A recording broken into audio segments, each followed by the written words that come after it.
اینجا دانشگاه بورنلی شهر لندن است که برای نورسان آزمون بهترین داننده زبان انگلیسی را برگزار کرد.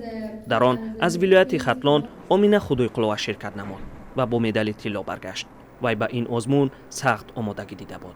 در بریتانیا کبیر آزمونی تینیگل یعنی که بین‌المللی بود خیلی شفاف گذشت. من هم باوری داشتم که یگان جای معین روی شغل نه و خوشبختانه سزاوار جای اول گشتم. امینه 14 ساله رو به خواندن و آموختن زبان پدرش تشویق کرده است. او میگوید که وقتی دخترش به انگلیس رفت او هواداری و روزشماری میکرد.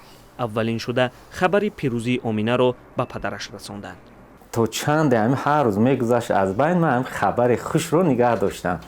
روزی بگاه در خانه شتایی بودیم از همون همچون همون راه بلدش به ما تلفن کرد که خیلی مثلا بورکبایی کرد که دخترتون رو همه جای اول رو سزاوار شده است. خیلی تبریک میکنیم. در فرودگاه آمینه را آموزگاران و نزدیکانش با گلدسته پیشواز گرفتند. رئیس ناحیه واسه نزد خانه آنها را اسفالت پوش و به عائله 20,000 سامان مکافات داده است.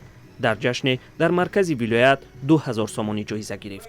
اما استاد شکوه کرد که کار او را ریاست معارف ولایت قدر نکرد.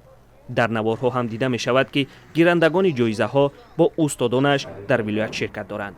امینه بدون استاد به مرکز ولایت رفته است. رئیس نکرد این خانوما رو دیگر به حضور دیگر داد. یکی در ولایت رئیس ولایت رئیس معارف تا آموزگاران دعوت کرد.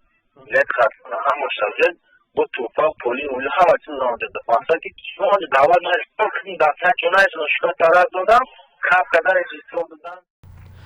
حالا آموزگار امینه از صحبت‌هایش رو افتاده می‌تابد. میگوید که به تربیت شاگردش ادامه می‌دهد و با آزمون‌های دیگر آمادگی می‌بیند. در آزمون تینیگل 31 نورس از تاجیکستان شرکت کرده است.